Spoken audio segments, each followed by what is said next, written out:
Hi friends, ఈ నెల 27వ తేదీన వినాయక చవితి అయితే ఉంది. ఈ వినాయక చవితి కోసం ప్రతి ఒక్కరు కూడా పోలీస్ పర్మిషన్ అయితే తీసుకోవాలి. ఈ పోలీస్ పర్మిషన్ ఎక్కడ తీసుకోవాలి, దీన్ని ఏ విధంగా అప్లై చేయాలి, అసలు మీరే మీ మొబైల్ అప్లికేషన్ చేసుకోవచ్చా, ఈ అప్లికేషన్ చేయాలంటే మీ దగ్గర ప్రూఫ్ ఏమి ఉండాలి, ఇలాంటి విషయాలకు సంబంధించి మన ఛానల్లో ఇదివరకే ఫుల్ వీడియో కూడా చేయడం అయితే జరిగింది.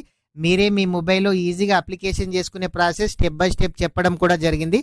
మీరు ఈ పోలీస్ పర్మిషన్ కోసం మీరు ఎవరైతే యూత్ కానీ కమిటీ మెంబర్స్ ఉన్నారో వాళ్ళు ఒక 5 మెంబర్స్ ఆధార్ కార్డు, వాళ్ళ మొబైల్ నంబరు, వాళ్ళు ఏం చేస్తారు, ఈ డీటెయిల్స్ ఉంటే సరిపోతుంది.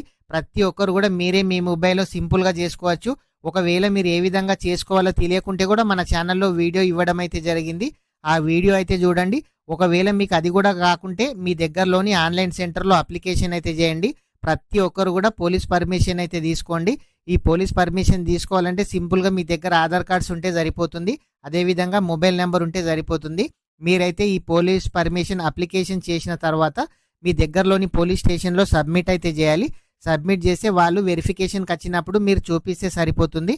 ప్రతి ఒక్కరు కూడా పోలీస్ పర్మిషన్ కోసం అయితే అప్లికేషన్ అయితే చేసుకోండి. ఫ్రెండ్స్, వీడియో నచ్చితే వీడియో అయితే లైక్ చేయండి. Thank you friends.